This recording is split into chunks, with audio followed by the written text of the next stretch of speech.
दोस्तों, स्वागत है आपका एग्जाम क्लिक ऑनलाइन पोर्टल में। फ्रेंड्स, अगर आपके पास टाइम का बहुत ही ज़्यादा शॉर्टेज है तो आप 2 से 3 मिनट का वीडियो स्किप करके डायरेक्ट वीडियो के क्वेश्चंस पे जा सकते हैं और अपनी तैयारी को कंटिन्यू कर सकते हैं। तो आप में से जो लोग चैनल से पहले से जुड़े हुए हैं वो सब लोग जानते होंगे कि हमने अपने चैनल पर एक सीरीज को शुरू किया था जिसमें हम एसएससी की 2020 में जितने भी पेपर हुए थे लेटेस्ट उनको सॉल्व कर रहे थे। लेकिन समय की शॉर्टेज के कारण मैं वीडियो नहीं दे पाता था और अंततः एग्ज़ाम सर पे आ गए तो मुझे सीरीज को बंद करना पड़ा था क्योंकि कंप्लीट नहीं हो पाई थी। एसएससी जेईई का एग्ज़ाम होने लगा था, सीएचएसएल का भी एग्ज़ाम होने लगा था। लेकिन अब जब एग्ज़ाम सारे कैंसिल हो गए हैं, हालांकि एसएससी जेईई का एग्ज़ाम तो हो गया, तो क्यों ना हम इस सीरीज़ का थोड़ा सा बेनिफिट उठाएं और इसको पार्ट पार्ट में तोड़ के करें। जैसे कि अभी हमारे सामने 3 एग्ज़ाम हैं, एसएससी स्टेनोग्राफर का, सीएचएसएल का और सीजीएल का। तो जो एग्ज़ाम हमारे सामने पहले आता जाएगा हम उसके क्वेश्चंस को करते जाएंगे। जैसे कि हम पहले करेंगे स्टेनोग्राफर के 6 सेट को, उसके बाद सीएचएसएल के सेट को कंप्लीट कर लेंगे, उसके बाद सीजीएल को। और हम फिर फोकस करेंगे जैसे कि एसएससी जीडी का पेपर आने वाला है, एमटीएस, और जैसे ही इन वैकेंसीज का नोटिफिकेशन आता है जैसे सीपीओ, फेज 8 और दिल्ली पुलिस, तो हम इनके क्वेश्चंस को सॉल्व करेंगे। कहने का मेरा मतलब ये है कि हमारे सामने जो एग्ज़ाम है हम पहले उसको कवर करेंगे। एसएससी जेईई के करने का तो अब कोई फ़ायदा नहीं रहा क्योंकि ये कंप्लीट हो चुका है एग्ज़ाम। तो इस वीडियो में हम लोग करेंगे स्टेनोग्राफर के क्वेश्चंस को। हालांकि इसके 2 सेट में पहले ही करा चुका था, तो ये वाला वीडियो पहले सेट को मैं फिर से अपलोड कर रहा हूँ। जो लोग चैनल पर नए हैं वो इसको देख सकते हैं और जिन लोगों ने पहले से देख रखा है वो इसका रिवीजन कर सकते हैं। क्वालिटी में आपके साथ कोई भी समझौता नहीं किया जाएगा। जो आपकी एमसीक्यू की क्वालिटीज़ थी वो पहले की तरह ही रहेगी। तो आप लोग इन 6 वीडियो को पूरा देखिए, एक एक करके ये वीडियो अपलोड हो जाएंगे। जानिए इन क्वेश्चंस के जरिए कि एग्ज़ाम किस लेवल का आता है, कौन से क्वेश्चन उसमें पूछे जाते हैं, करंट अफेयर्स हमें कैसे पढ़ना चाहिए। यहाँ पर मैं करंट के क्वेश्चंस को हो सके तो बदल देता हूँ, या नहीं बदलता हूँ तो उनसे ही कुछ सिखाने की कोशिश करता हूँ जो आपके एग्ज़ाम में काम में आ सके। तो इसी उम्मीद के साथ कि आप लोग इस सीरीज़ को भी बहुत पसंद करेंगे, हम लोग कंटिन्यू करेंगे। उसके बाद सीएचएसएल और सीजीएल को भी कवर करूँगा, उसके बाद एसएससी जीडी और एमटीएस के लिए मैं ऐसी ही सीरीज़ लेकर आऊँगा। तो आप लोग अपना प्यार और सहयोग बना के रखें और जो लोग चैनल पर नए हैं वो भी मुझसे जुड़ सकते हैं और आपको अच्छा लगे तो बाद में आप चैनल को सब्सक्राइब भी कर सकते हैं। तो चलते हैं हम अपने क्वेश्चंस पे। क्वेश्चंस को सॉल्व करने से पहले मैं एक चीज़ और बताना चाहता हूँ कि स्टेनोग्राफर के 2020 में जो पेपर हुए, हालांकि नोटिफिकेशन तो 2019 वाला था, 1 साल पीछे चलता है नोटिफिकेशन। जैसे कि 2020 का जो नोटिफिकेशन आया था उसका एग्ज़ाम 2021 में शायद हो जाए। तो 2020 का जो एग्ज़ाम था उसका लेवल कुछ ज़्यादा ही टफ था। चाहे जीके की बात करें या रीजनिंग की, वो कुछ ज़्यादा ही टफ लेवल की आई थी। तो अपना माइंड मेकअप वैसे ही बना के रखिए कि हम क्वेश्चंस को कर रहे हैं तो हम मीडियम टू हाई लेवल के क्वेश्चन अटैम्प्ट कर रहे हैं। मैं तो अपनी तरफ से पूरी कोशिश करूँगा कि आपको सरल से सरल लैंग्वेज में क्वेश्चंस को समझा सकूँ। तो चलिए स्टार्ट करते हैं अब। और आपको वीडियो कभी भी ज़रा सा पसंद आए तो वीडियो को आप लाइक कर सकते हैं। पहला क्वेश्चन पूछा गया था इसमें, भारतीय संविधान का भाग मतलब कौन सा भाग है जो वित्त, संपत्ति, अनुबंध और वाद से संबंधित है। देखिए, भारतीय संविधान के जो टोटल 22 भाग हैं उनसे क्वेश्चन पूछा जाता रहता है। तो इसका जो राइट आंसर है वो है भाग 12 में दिया गया है वित्त, संपत्ति और अनुबंध से संबंधित चीज़ें। तो इसका मैंने कंप्लीट वीडियो बना रखा है अपनी चैनल पर, आप चाहें तो इसको भी देख सकते हैं। वैसे भी अगर आपको एग्जाम में 1 नंबर चाहिए तो आपको संविधान के भाग, उसकी अनुसूचियाँ और भारतीय संविधान के स्रोत, ये तीनों टॉपिक बहुत अच्छे से आने चाहिए। अगर आपको ये तीनों आते हैं तो आप एग्जाम में 1 नंबर आसानी से निकाल सकते हैं। ये तीनों मैंने कवर किए हुए हैं, आपको इन तीनों वीडियोज़ का लिंक डिस्क्रिप्शन में मिल जाएगा। तो मैं सजेस्ट करूँगा आप उनको ज़रूर देखें, बहुत ही बेहतरीन तरीके से सिंपल भाषा में मैंने उनको कवर किया हुआ है। नेक्स्ट है, जनवरी 2020 में इंग्लैंड और वेल्स की अदालतों के लिए भारत के निम्नलिखित में से किस पूर्व सॉलिसिटर जनरल को महारानी का वकील नियुक्त किया गया। तो पूर्व सॉलिसिटर जनरल की बात की जा रही है। महारानी से मतलब है इंग्लैंड की महारानी, क्योंकि जो हमारे भारत का राष्ट्रपति होता है वो भारत का हेड होता है। सेम उसी तरीके से इंग्लैंड में कोई राष्ट्रपति नहीं होता है, वहाँ केवल प्रधानमंत्री होता है। राष्ट्रपति की जगह ले रखी है महारानी ने। वैसे यहाँ की महारानी भी हमारे राष्ट्रपति की तरह पावरलेस हैं, सारे काम प्रधानमंत्री ही करते हैं क्योंकि डेमोक्रेसी तो इंग्लैंड में भी है। तो इसका जो राइट आंसर था वो है हारिस साल्वे। ये काफ़ी फेमस हैं। इन्होंने ही जो पाकिस्तान में कुलभूषण जाधव बंद थे पाकिस्तान की जेल में, उनका केस लड़ा था सुप्रीम कोर्ट में। तो यहाँ पर बात चली है सॉलिसिटर जनरल की, तो हम लोग जान लेते हैं ये होते कौन हैं। तो इसको जानने से पहले आपको एक वर्ड याद रखना होगा, अटॉर्नी जनरल। इसी को हिंदी में कहते हैं महान्यायवादी। इसका काम क्या होता है, ये भारत का प्रथम विधि अधिकारी होता है। विधि अधिकारी से क्या मतलब, क्या ये सुप्रीम कोर्ट के जज के बराबर होता है? तो आपका आंसर होगा, इसकी भूमिका जज की बजाय वकील के बराबर होती है। उच्चतम न्यायालय में ये सरकार का प्रमुख वकील होता है, क्योंकि जो उच्चतम न्यायालय का जज होता है वो तो सरकार के खिलाफ भी निर्णय दे सकता है, लेकिन ये जो है महान्यायवादी, ये हमेशा सरकार का बीच बचाव करेगा उसके वकील के रूप में। ये सरकार के खिलाफ कभी नहीं बोलेगा, इसलिए इसको सरकार का मुख्य कानूनी सलाहकार कहा जाता है। और इससे ये भी क्वेश्चन आता है कि ऐसा कौन सा व्यक्ति है जो राज्यसभा और लोकसभा की बैठकों में भाग ले सकता है, उनकी बैठकों में बोल सकता है, लेकिन वो मत नहीं दे सकता? तो उसका आंसर भी होता है महान्यायवादी। और वर्तमान में भारत के महान्यायवादी हैं कौन? वो हैं के वेणुगोपाल। और महान्यायवादी का ना तो कोई कार्यकाल निश्चित होता है, ना ही कोई सैलरी। राष्ट्रपति इसको नियुक्त करता है, और जैसे ही सरकार खत्म हो जाती है या सरकार गिर जाती है तो इसकी पोस्ट भी ऑटोमेटिक समाप्त हो जाती है। अब बात आती है, अटॉर्नी जनरल तो ये हो गए, फिर सॉलिसिटर जनरल कौन है? तो इन्हीं अटॉर्नी जनरल को काम में सहायता देने के लिए एक सॉलिसिटर जनरल लगाया जाता है, और वर्तमान में हमारे सॉलिसिटर जनरल हैं तुषार मेहता। अब अटॉर्नी जनरल सॉलिसिटर जनरल की बात चली ही है तो एक जनरल के बारे में और बता देता हूँ जिससे क्वेश्चन आता है। आपने नाम सुना होगा एडवोकेट जनरल। अब ये भाई साहब कौन है? इसको हिंदी में कहा जाता है महाअधिवक्ता, और इनकी जो पोस्ट है वो मिलती जुलती है अटॉर्नी जनरल से। क्यों मिलती जुलती है? क्योंकि अटॉर्नी जनरल तो भारत का एक होता है, यानी कि एक केंद्र के लेवल पे होता है पूरे भारत का, और ये जो व्यक्ति है ये राज्य का एडवोकेट जनरल है, मतलब राज्य स्तर पर कानून का सर्वोच्च विधि अधिकारी। आप समझ गए होंगे, ये राज्य के स्तर पे है और ये केंद्र के स्तर पे, और दोनों का काम सेम होता है। और एक लास्ट क्वेश्चन और मैं बता देता हूँ आपको, जो बहुत आया है एग्जाम में, कि महान्यायवादी कौन से आर्टिकल के तहत नियुक्त किया जाता है? तो महान्यायवादी का आर्टिकल होता है आर्टिकल 76। नेक्स्ट देखते हैं, जंगलों में विशालकाय पांडा अब केवल कहाँ पाए जाते हैं? तो जो विशालकाय पांडा होते हैं वो पाए जाते हैं केवल चीन में। और क्वेश्चन में ये बताया गया है अब केवल चीन में पाए जाते हैं, मतलब ये एक एंडेंजर्ड स्पीसीज है, खतरे में है, ये विलुप्त होने के कगार पे है। नेक्स्ट है, वत्स साम्राज्य की राजधानी निम्नलिखित में से कौन सी थी?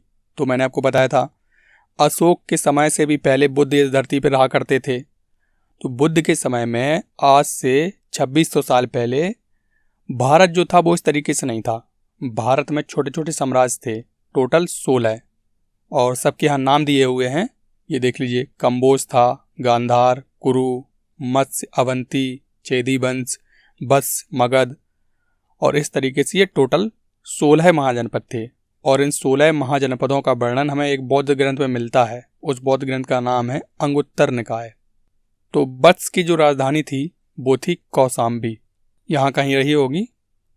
और बाद में क्या होता है कि ये मगध नाम का राज्य होता है, ये इतना फैलता जाता है कि ये बाकी राज्यों को ढक लेता है और एक भारतवर्ष का निर्माण होता है। इसी मगध के राजा चंद्रगुप्त मौर्य बनते हैं, और चंद्रगुप्त मौर्य का जो पौत्र होता है वो पूरे अखंड भारतवर्ष का सम्राट बनता है। फिर ये छोटे छोटे महाजनपद सब मगध में ही मिल जाते हैं। नेक्स्ट पूछा था बिकमिंग पुस्तक के लेखिका कौन है? तो जिस तरीके से जो कर्मयोद्धा ग्रंथ ने धूम मचाई थी एग्जाम में, वैसे ही बिकमिंग पुस्तक खूब पूछी गई। किसकी पुस्तक है ये? बराक ओबामा की वाइफ मिशेल ओबामा ने इसको लिखा है। तो इसकी जगह हम लेटेस्ट बुक करते हैं जो बहुत ही इंपॉर्टेंट है। ये बुक है population myth, Islam, family planning and politics in India. इसको लिखा है SY कुरैशी ने। बहुत चांसेस हैं कि ये एग्जाम में पूछी जाए। नेक्स्ट था बेद्दा में पाए जाने वाला एक समुदाय है, तो एक जनजाति है, ये पाई जाती है श्रीलंका में। और मोस्ट प्रोबेबल क्वेश्चन क्या है जनजातियों से, कि जो बद्दू जनजाति है वो अरब में पाई जाती है, कालाहारी में बुशमैन पाए जाते हैं, और कांगो बेसन में पिग्मी जनजाति पाई जाती है। नेक्स्ट पूछिला फिर से भागों से संविधान से, भारतीय संविधान का भाग कौन सा व अनुसूचित और जनजाति क्षेत्रों से संबंधित है? तो ये भाग 10वां है जो अनुसूचित जनजातियों से संबंधित है। तो अगर आपको संविधान के सभी भाग आते हैं तो आप इससे 2 नंबर निकाल सकते थे आसानी से। नेक्स्ट पूछा था पुरुषों के लिए घो और महिलाओं के लिए किरा पारंपरिक पहनावा है, जिसे कहाँ पहना जाता है? अब हमें क्या पता कहाँ पहना जाता है? हमें भारत के ही सभी राज्यों का पता नहीं है, तो हमें विदेशों का कैसे पता रहेगा? तो फिलहाल इसका जो राइट आंसर है, ये पारंपरिक पहनावा है भूटान का, जो लोटे शेरिंग हैं भूटान के प्रधानमंत्री, वो भी इसी को पहनते हैं। नेक्स्ट है, निम्नलिखित में से कौन सा यूनेस्को का विश्व धरोहर स्थल नहीं है? तो इनमें से लाल किला परिसर है, अजंता की गुफाएं हैं, सुंदरबन राष्ट्रीय उद्यान बिल्कुल है, ये चौथा वाला गेटवे ऑफ इंडिया नहीं है। मैंने आपको बताया था गेटवे ऑफ इंडिया जो है 1913 में बना था। किसके आने की खुशी में बना था? 1911 में, जब किंग जॉर्ज V और उनकी वाइफ मेरी आई थी, तो उनके आने की खुशी में बनाया गया था ये बॉम्बे में। यहाँ पर लिखा भी हुआ है। तो यही वाला इसका राइट आंसर है, ये वर्ल्ड हेरिटेज साइट नहीं है। और भारत में यहाँ पे टोटल जो वर्ल्ड हेरिटेज साइट हैं वो हैं 38, और इसके अलावा ओरछा और ग्वालियर सिटी भी टेंटेटिव सिटी में लगी हुई हैं कि हमें भी बना दो वर्ल्ड हेरिटेज साइट। नेक्स्ट है, किसकी कमी क्वाशरकोर का कारण बनती है? तो ये रोग बच्चों में होता है, खासकर जो भी बच्चा प्रोटीन को नहीं लेता अपने भोजन में, उसके हाथ पांव तो बिल्कुल पतले हो जाते हैं, पेट एकदम मटके की तरह बाहर निकल आता है। और इसी से मिलता जुलता एक और रोग होता है बच्चों में, उस रोग को कहते हैं मरासमस। इसमें क्या होता है क्वाशरकोर में? इसमें बच्चा खाना तो खूब खाता है लेकिन प्रोटीन नहीं लेता है। जब प्रोटीन नहीं लेता तो उसके हाथ पांव दुबले हो जाते हैं, और खाना ज़्यादा ठूस ठूस के खा रहा है तो पेट बाहर निकल आता है। लेकिन मरासमस में तो उसको खाना ही नहीं मिलता, वो कुपोषण का शिकार हो जाता है, तो इसमें मांसपेशियां ढीली हो जाती हैं। नेक्स्ट है, लोकसभा की व्यापार सलाहकार समिति की अध्यक्षता कौन करता है? तो लोकसभा के कार्य को सुचारू रूप से चलाने के लिए बहुत सारी समितियां बनाई जाती हैं, उन्हीं में से एक है ये व्यापार सलाहकार समिति। इसकी जो अध्यक्षता करता है वो करता है लोकसभा का अध्यक्ष। इसमें 15 मेंबर्स होते हैं जो लोकसभा द्वारा ही नामित होते हैं। वैसे इसके बारे में डिटेल में जानने की जरूरत आपको है नहीं। नेक्स्ट देखते हैं, साधु बेट द्वीप किस भारतीय राज्य का एक हिस्सा है? साधु बेट जो द्वीप है वो है गुजरात में। दरअसल इसी द्वीप पर स्टैच्यू ऑफ यूनिटी बना हुआ है, जो दुनिया की सबसे ऊंची मूर्ति है किसी पुरुष की। नेक्स्ट पूछा था, विदेशी मुद्रा विनिमय अधिनियम को भारत में किसके द्वारा प्रस्तावित किया गया? तो यहाँ देखिए, the foreign exchange regulation act.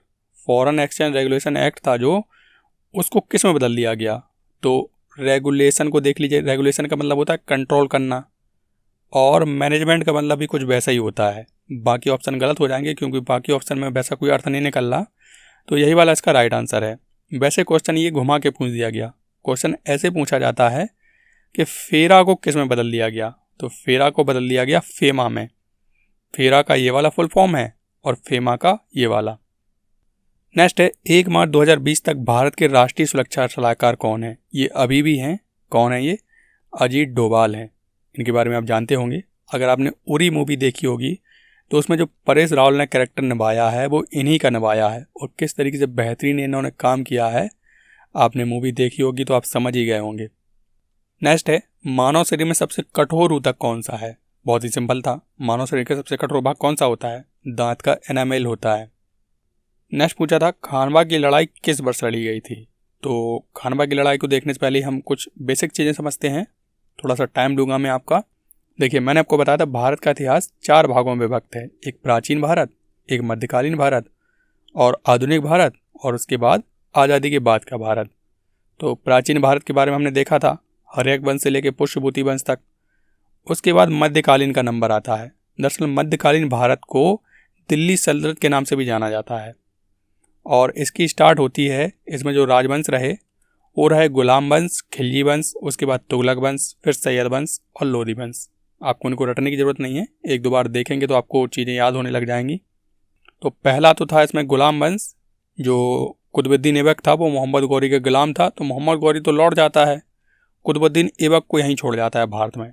तो कुतुबुद्दीन ऐबक भारत में गुलाम वंश की स्थापना करते हैं, मतलब दिल्ली सल्तनत की स्थापना करते हैं। फिर बाद में ऐसा ही क्रम चलता रहता है, ये लोग एक दूसरे को हराते रहते हैं और राजा बनते रहते हैं। अंत होता है इनका लोधी वंश पे। लोधी वंश की स्थापना की थी बहलोल लोधी ने, उसके बाद सिकंदर लोधी आता है, और अंत में एक राजा आता है इब्राहिम लोधी नाम का। तो जिस समय भारत का ये राजा इब्राहिम लोधी होता है, उसी समय मेवाड़ में एक राजा होते हैं, उनका नाम होता है राणा सांगा। तो राणा सांगा पश्चिम से दिल्ली की तरफ बढ़ना चाहते हैं और दिल्ली में बैठा रहता है ये। तो इन दोनों का युद्ध हो जाता है, किस नाम से? खतौली के युद्ध के नाम से। और इस युद्ध में इब्राहिम लोधी जीत जाता है, राणा सांगा का एक हाथ कट जाता है, बुरी तरीके से हार जाते हैं राणा सांगा। और फिर यहाँ क्या होता है, इब्राहिम लोधी के जो सगे संबंधी थे, इनके चाचा दौलत खां लोधी और आलम खां लोधी, ये इब्राहिम लोधी से जलते थे। अक्सर ऐसा देखा ही जाता है, बहुत आम बात है ये तो ये दोनों लोग मिलकर राणा सांगा के साथ मिलते हैं और एक प्लान बनाते हैं कि इब्राहिम लोधी को कैसे मारा जाए। अब हम लोग तो मान नहीं सकते, हम लोग तो इनके सगे संबंधी ही हैं। अगर राजा के खिलाफ षड्यंत्र की जरा भी भनक लगी तो इब्राहिम लोधी तो हमें मरवा देगा। तो ये लोग मिलते हैं राणा सांगा से और तीनों लोग मिलकर एक स्पेशलिस्ट बुलाते हैं। उस स्पेशलिस्ट का नाम रहता है बाबर।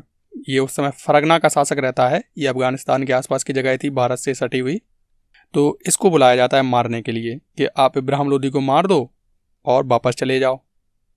तो बाबर इन तीनों का इन्विटेशन स्वीकार कर लेता है और पानीपत का युद्ध होता है 1526 में। किस किस के बीच? बाबर के बीच और इब्राहिम लोधी के बीच, जिसमें इब्राहिम लोधी हार जाता है और बाबर जीत जाता है। लेकिन राणा सांगा को ये युद्ध होने से पहले ही ये बात पता चल जाती है कि बाबर भारत से वापस जाने के लिए नहीं आया है, वो यहाँ पर राज करने के लिए आया है। इसीलिए राणा सांगा इस युद्ध में बाबर का साथ नहीं देते हैं। ये दोनों लोग तो साथ देते हैं। जब राणा सांगा बाबर का साथ नहीं देते हैं तो बाबर कहता है, अच्छा बेटा, हमको बुलाया और खुद हमारा साथ नहीं दिया, लो अगला युद्ध तुम्हारे ऊपर करते हैं हम। तो खानवा का युद्ध होता है बाबर के बीच और राणा सांगा के बीच। इस युद्ध में भी बाबर विजयी होता है और जब राणा सांगा से इनका युद्ध होने लगता है तो ये दोनों व्यक्ति, इनके भी कान खड़े हो जाते हैं। क्या, अरे ये राणा सांगा को मार सकता है तो कल के दिन हमें भी मार सकता है। इसलिए ये दोनों लोग इस वाले युद्ध में, खानवा के युद्ध में, राणा सांगा का साथ देते हैं। कौन कौन? चाचा दौलत खां लोधी और आलम खां लोधी। एक व्यक्ति और होता है जो खानवा के युद्ध में राणा सांगा की ओर से लड़ता है, चंदेरी का राजा मेदिनी राय। जब चंदेरी का राजा मेदिनी राय बीच में टांग अड़ाता है तो बाबर को गुस्सा आ जाता है। कहता है, अच्छा बेटा, लो अगला युद्ध तुम्हारे ऊपर करते हैं, ज़्यादा बीच में टांग अड़ाते हो तुम्हारी टांग काटते हैं। 1528 में चंदेरी का युद्ध होता है बाबर और मेदिनी राय के बीच। इसमें भी मेदिनी राय हार जाता है, बाबर जीत जाता है। अब ये दोनों लोग जो बचे थे, आलम खां लोधी, इनसे ये लास्ट युद्ध होता है 1529 का घाघरा का युद्ध। किस किस के बीच? बाबर और आलम खां लोधी और महमूद लोधी एक होता है, उनके बीच। तो इस तरीके से बाबर सबको हरा देता है और भारत में एक नए वंश की स्थापना हो जाती है, मुगल वंश की। ये दिल्ली सल्तनत एंड हो जाती है और लगभग 300 वर्षों तक मुगल वंश का शासन भारत में एक छत्र चलता है। तो अब आप इस क्वेश्चन का आंसर बड़े आसानी से कर सकते हैं। खानवा का युद्ध कब हुआ था? खानवा का युद्ध हुआ था 1527 में। आई होप आपको एक छोटी सी स्टोरी समझ में आई होगी। किसको लॉरेंस स्पोर्टिंग मोमेंट अवार्ड सन 2000 से 2020 के विजेता के रूप में दिया गया? तो ये सारे क्रिकेटर्स के नाम है, ये पता चल रहा है कि क्रिकेट के लिए दिया गया होगा। तो ये दिया गया था, देखिए, 2000 से लेकर 2020 यानी कि 20 सालों के खेल के लिए दिया गया। तो विराट कोहली तो उसमें गलत हो जाता है, ये तो काफ़ी बाद में आए। और MS धोनी भी 2008 में कैप्टन बने थे, 2004 से खेलना उन्होंने चालू किया था। अब बचते हैं ये दो ऑप्शन, युवराज सिंह और सचिन तेंदुलकर। तो आप इनमें 50-50 खेल सकते थे। वैसे इसका जो राइट आंसर है वो है सचिन तेंदुलकर। नेक्स्ट है, लेसान विशालकाय बुद्ध एक यूनेस्को विश्व धरोहर स्थल है जो कहाँ स्थित है? ये है चीन में। लेसान की प्रतिमा देखिए आप, कितनी विशालकाय बुद्ध की प्रतिमा है। सोचो कैसे बनाई गई होगी ये। देखिए आदमी इसके सामने कितना छोटा लग रहा है। ये यूनेस्को की वर्ल्ड हेरिटेज साइट है और यहाँ पर देखिए, यहाँ पर ये चढ़ते जा रहे हैं सब लोग। मुझे तो बड़ा आश्चर्य होता है सब चीज़ें देखकर कि पुराने ज़माने में लोग इसको बनाते कैसे होंगे। ये वाली उंगलियां कैसे बनाई होंगी, लोग फिसले नहीं होंगे इनको बनाने में। नेक्स्ट देखते हैं, स्वयंभूनाथ स्तूप कहाँ है? तो बुद्ध से ज़्यादा क्वेश्चन पूछ रहा है एग्जामिनर, लगता है बुद्ध भगवान उसको बहुत पसंद है। तो स्वयंभूनाथ स्तूप जो है वो है नेपाल में, काठमांडू में। ये है स्वयंभूनाथ स्तूप। ये देखिए आपका सांची का स्तूप है, कुछ उससे मिलता जुलता है, ये सेम वैसा ही स्ट्रक्चर है। स्तूप जो होता है, कहते हैं कि इसके नीचे बुद्ध के अवशेष रखे हुए हैं। नेक्स्ट है, निम्नलिखित पक्षियों में से कौन सा सबसे बड़ा अंडा है? तो कौन सा है? शुतुरमुर्ग का अंडा सबसे बड़ा होता है और शुतुरमुर्ग का अंडा एक कोशिका होती है जो दुनिया की सबसे बड़ी कोशिका है। नेक्स्ट पूछा था, एशियाई खेलों में किस वर्ष में पहली बार शुभंकर का इस्तेमाल किया गया था? तो एशियाई जो खेल हुए थे वो हुए थे पहली बार 1951 में। कहाँ हुए थे? अपने ही भारत में हुए थे, दिल्ली में। और एशियन जो गेम्स हैं, टोटल एशियन कंट्रीज मिलकर उनको खेलती हैं। ये देख लीजिए एशिया का मैप है और यहाँ पर बताया गया कि कौन सी कंट्री में किस वर्ष हो रहा है। तो पहला जो था 1951 में वो भारत में हुआ था और 1982 वाला भी भारत में हुआ था। और अभी जो लेटेस्ट हुआ है, 4 साल में एक बार होता है, ये लेटेस्ट हुआ है 2018 में इंडोनेशिया के जकार्ता में। और 2018 में हो गया तो 2022 में कहाँ होगा? 2022 में होगा चीन में। और 2026 वाला जापान में होगा, 2030 वाला ये यूएई में होगा, 2034 वाला सऊदी में होगा। तो हमारा क्वेश्चन है, इन्होंने मस्कट की शुरुआत कब से की? जो शुभंकर होता है खेलों का, तो मस्कट की शुरुआत भी भारत से ही हुई थी। 1951 में पहली बार भारत में हुआ और 1982 में जब भारत में ये खेल हुए तो उसमें एक मस्कट को लगाया गया। किसको लगाया गया? एक हाथी था उसको, मतलब किसी हाथी को काम पे नहीं लगाया गया था, बस इसकी फ़ोटो का इस्तेमाल किया गया था लोगो के रूप में। और एशियन खेल्स का जो लोगो होता है वो देख लीजिए, ये वाला जो लोगो है आपको, वो आपको सब जगह मिलने वाला है, यहाँ भी है। और शुभंकर की बात करें तो लास्ट टाइम जो हुए थे 2018 में इंडोनेशिया के जकार्ता में, उनका क्या था? उनका था ये वाला अतुंग नाम का एक डियर था, भिन नाम की एक चिड़िया थी, और काका नाम का ये कौन सा जानवर है जो भी है, गैंडा हाथी है ये।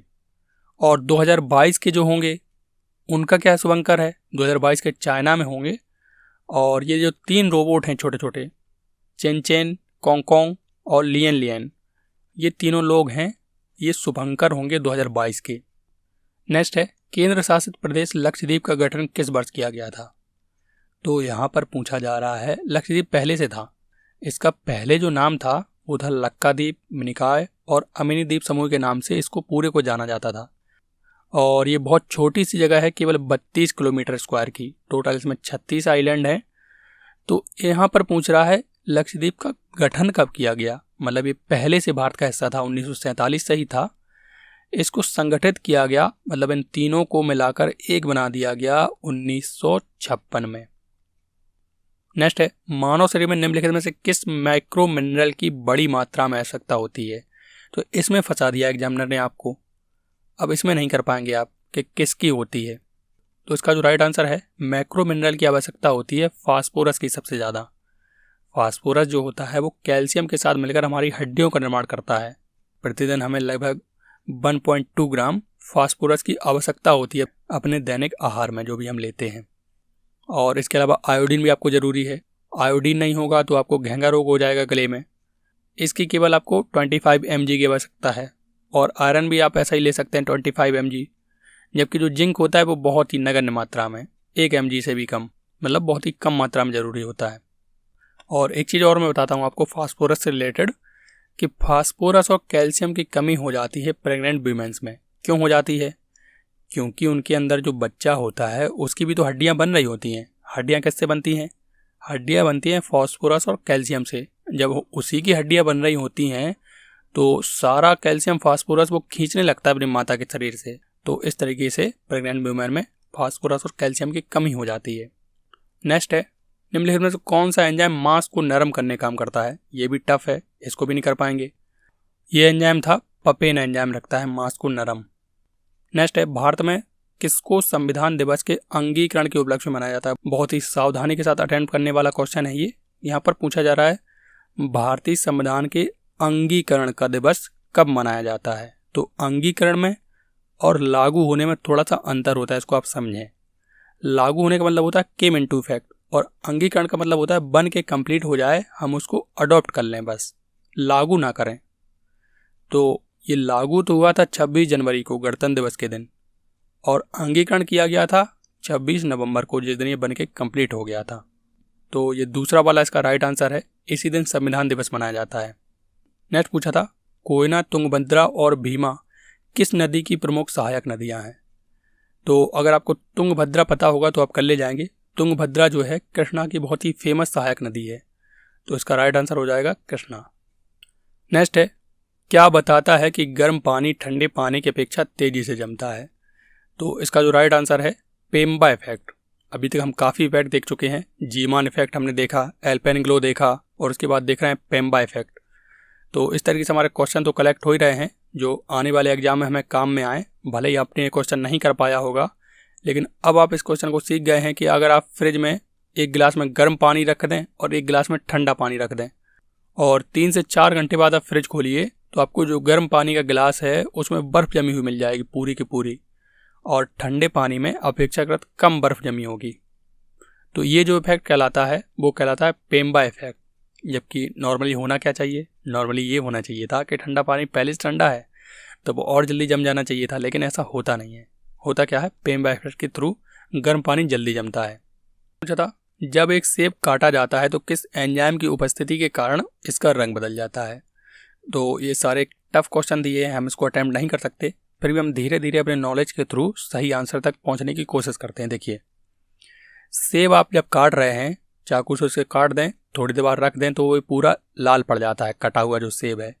ऐसा क्यों होता है? ऐसा इसलिए होता है कि सेब में आयरन बहुत ज़्यादा होता है, और आयरन को देखकर आपको याद आ रहा होगा कि आयरन में जब जंग लग जाती है तो उसकी जंग होती है रेड कलर की। और जब वो जंग क्यों लगती है? जंग लगती है लोहे का ऑक्सीकरण होने की वजह से, उसका ऑक्सीडेशन होने की वजह से। और एक और क्वेश्चन हमने किया था पहले साइड में कि मंगल ग्रह लाल क्यों है, तो उसका आंसर क्या था? आयरन ऑक्साइड की उपस्थिति के कारण। मतलब जहाँ जहाँ आयरन ऑक्साइड होगा वो चीज़ लाल पड़ जाएगी। तो यहाँ पूछा जा रहा है जब एक सेब काटा जाता है तो किस एंजाइम की उपस्थिति के कारण उसका रंग बदल जाता है। तो रंग बदल के लाल हो जाता है कटे हुए पार्ट का, बिल्कुल जंग की तरह। तो जंग क्यों बनती है? ऑक्सीडेशन के कारण बनती है। तो इसलिए इसका जो राइट आंसर है वो आप देख रहे हैं ना, ऑक्सीडेज के कारण, यही इसका राइट आंसर है। नेक्स्ट है, किसका फारसी में अनुवाद रज्मनामा के रूप में किया गया। तो रज्मनामा का अनुवाद करवाया था अकबर ने। और कौन से ग्रंथ का किया गया था?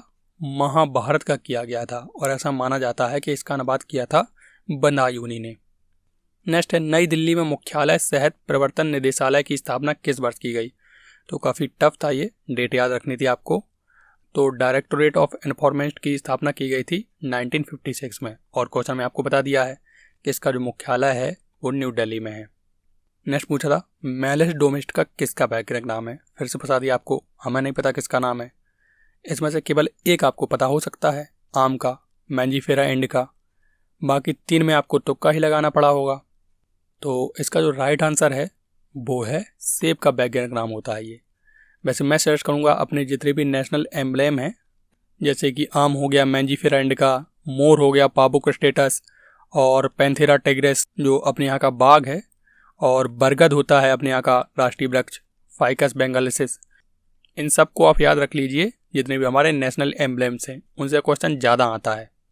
नेक्स्ट पूछा था, पूर्व भारतीय क्रिकेटर बापू नादकर्णी 1924 में किसके खिलाफ एक टेस्ट मैच में लगातार 21 मेडन ओवर गेंदबाजी करने के रिकॉर्ड के लिए जाने जाते हैं।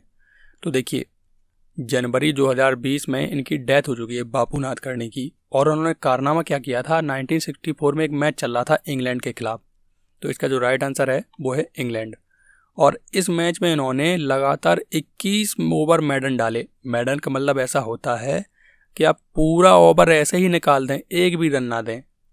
और पहले जो ओवर होता था उसमें 8 गेंदें होती थी, मतलब आप 8 गेंदें बिना रन दिए निकाल दे रहे हैं, वो भी 21 बार। तो ये तो एक बहुत बड़ा कारनामा है और इनका ये रिकॉर्ड भी है। तो ये कारनामा इन्होंने किया था इंग्लैंड के खिलाफ।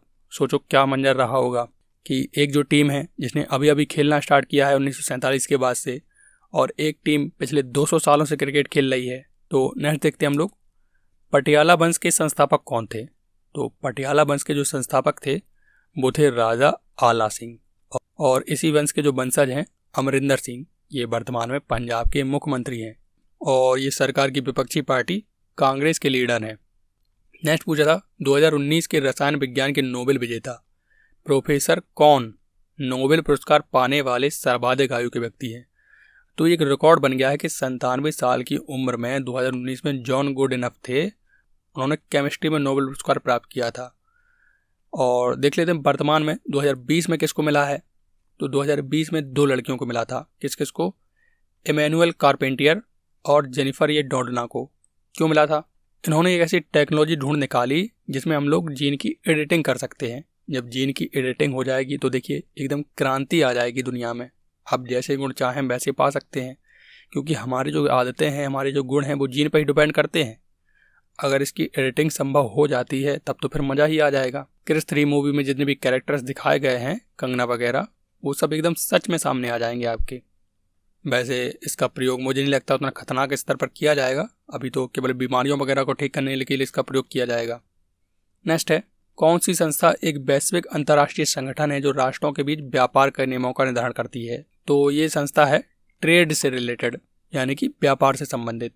तो इसका नाम भी वही है, विश्व व्यापार संगठन, यानी कि वर्ल्ड ट्रेड ऑर्गेनाइजेशन है ये।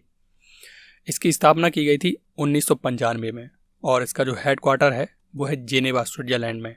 और एक चीज़ और याद रखिए कि इसके 164 सदस्य देश हैं, क्योंकि आपने देखा IMF के सदस्य देशों से क्वेश्चन पूछ लिया गया था। नेक्स्ट है, भारत का एकमात्र सक्रिय ज्वालामुखी कहाँ स्थित है? तो भारत में एक ही सक्रिय ज्वालामुखी है और वो है समुद्र में। कहाँ पर? अंडमान निकोबार द्वीप में, और उस द्वीप का नाम है बैरन द्वीप। अंडमान निकोबार द्वीप का एक हिस्सा है और इसी बैरन द्वीप से थोड़े ही दूर 300-400 किलोमीटर दूर एक और द्वीप है, उस द्वीप का नाम है नारकोंडम।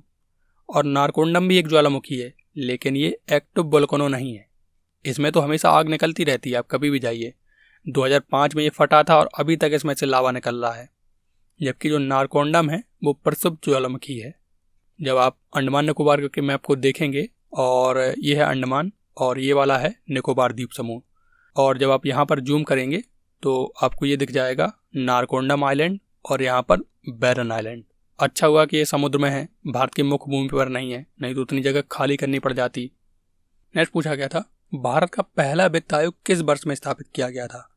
तो पहला जो वित्त आयोग था वो 1951 में स्थापित किया गया था और इस वित्त आयोग के अध्यक्ष थे KC नियोगी। कई बार इससे क्वेश्चन आया है। तो ये तो बात हो गई पहले वित्त आयोग की। तो वर्तमान में कौन सा चल रहा है? वर्तमान में चल रहा है 15वां वित्त आयोग, जिसके अध्यक्ष हैं NK सिंह और इसका कार्यकाल है 2020 से 2025 तक। और एक क्वेश्चन और बार बार परेशान करता है एग्जाम में, वित्त आयोग का गठन किस अनुच्छेद के अंतर्गत किया जाता है? तो ये अनुच्छेद है आर्टिकल 280 के तहत राष्ट्रपति प्रत्येक 5 वर्ष में एक वित्त आयोग का गठन करता है। चलिए ठीक है, मान लिया अनुच्छेद 280 के तहत करता है राष्ट्रपति, लेकिन करता ही क्यों है? ना करे तो काम नहीं चलेगा। तो आपका आंसर होगा, वित्त आयोग का गठन इसलिए किया जाता है ताकि जितना भी पैसा कलेक्शन हो रहा है टैक्स के थ्रू केंद्र के पास, उस टैक्स में राज्यों को भी अपना अपना हिस्सा मिल सके। मान लीजिए किसी राज्य में कांग्रेस की सरकार है, राजस्थान या पंजाब में, और पूरे भारत यानी कि केंद्र में है बीजेपी की सरकार। अब जितना भी टैक्स कलेक्शन आया उसमें से बीजेपी की सरकार पंजाब या राजस्थान को पैसा ही ना दे किसी योजना चलाने के लिए, तब वो लोग क्या करेंगे? तो ये आ जाएगा बीच में वित्त आयोग। ये कहेगा नहीं नहीं, सरकार किसी की भी हो, आप पंजाब को भी उतना ही पैसा दीजिए जितना उत्तर प्रदेश को दे रहे हैं। तो यही काम होता है वित्त आयोग का, केंद्र और राज्यों के बीच धन का बंटवारा करना। नेक्स्ट पूछा गया था, अगस्त 2019 में विंग कमांडर अभिनंदन वर्धमान को कौन से पुरस्कार से सम्मानित किया गया? तो बहुत ही फेमस हैं ये विंग कमांडर भारत के, आप सब इनके बारे में जानते होंगे। भारत का बच्चा बच्चा हर लोग इनके बारे में जानता होगा। ये 2019 में पाकिस्तान में घुस गए थे MiG-21 लेके, और पाकिस्तान के पास अमेरिका से खरीदा हुआ एक F-16 नाम का विमान था लेटेस्ट टेक्नोलॉजी का, उसको उन्होंने मार दिया था एक पुराने MiG-21 से। सोच लीजिए आप कितना साहस रहा होगा इनके अंदर। और बाद में जब इनका प्लेन क्रैश हो जाता है तो ये पाकिस्तान में ही गिर पड़ते हैं, तो पाकिस्तान के लोग इनको पकड़ लेते हैं। तो काफ़ी कुछ हुआ, आप सब जानते होंगे पूरी स्टोरी। इनको दिया गया था वीर चक्र। तो देख लेते हैं अवार्ड्स के बारे में, कौन कौन से अवार्ड दिए जाते हैं मिलिट्री लोगों को। तो 2 तरीके के अवार्ड होते हैं।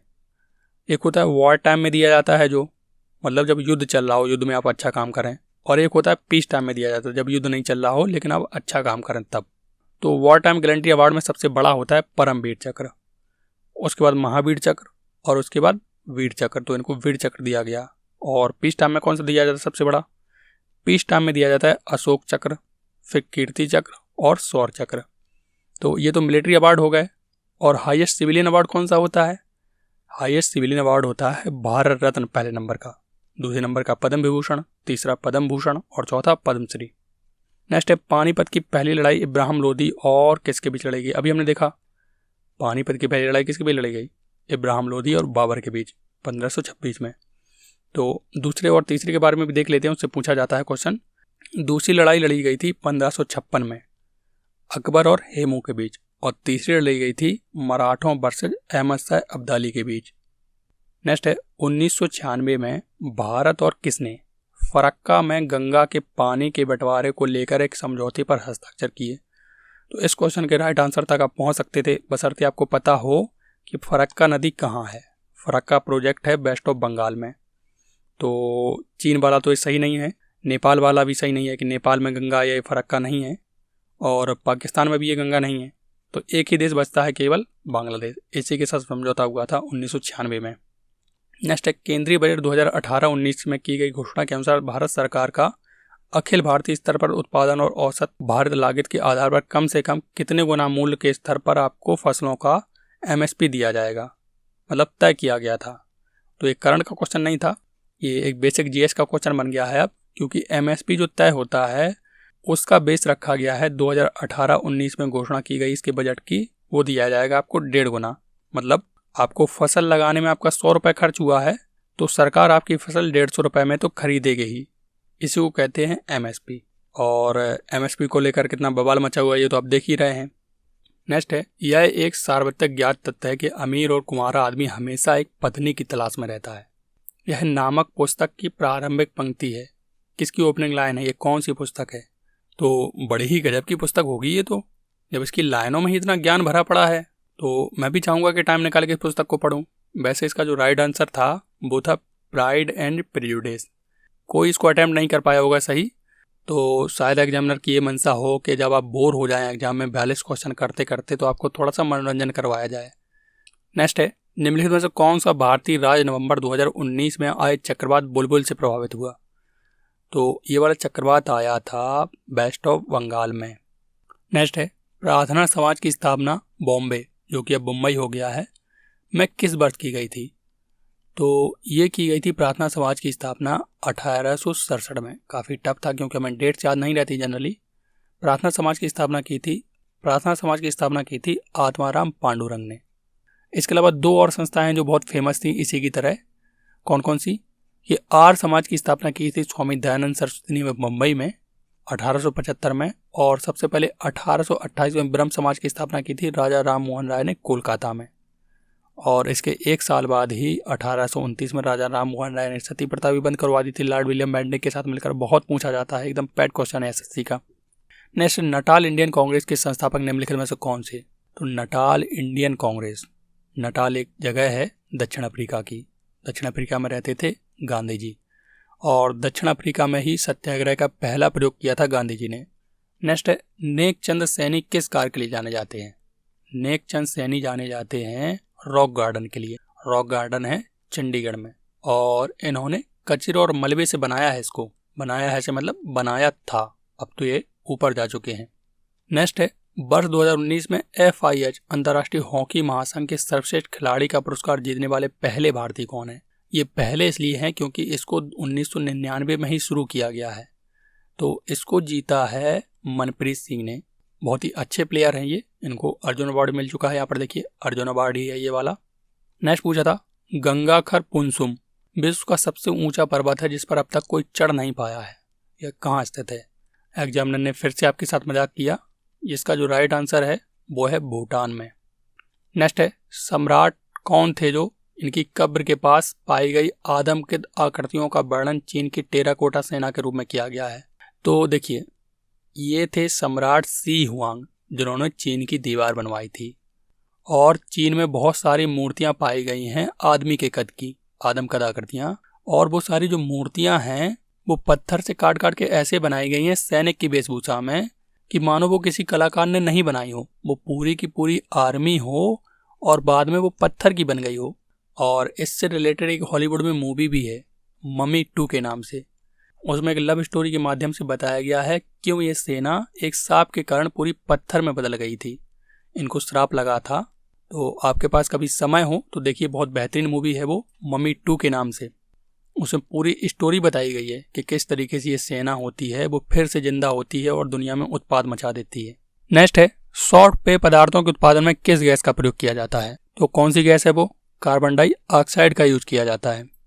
तो फ्रेंड इस तरीके देखिए हमने सेट के 50 क्वेश्चंस को। आई होप आपको वीडियो पसंद आया होगा। वीडियो अच्छा लगा हो तो उसको लाइक करिए। तो मिलते हैं नेक्स्ट वीडियो में, तब तक पढ़ते रहिए, हंसते रहिए, मुस्कुराते रहिए। जय हिंद, जय भारत।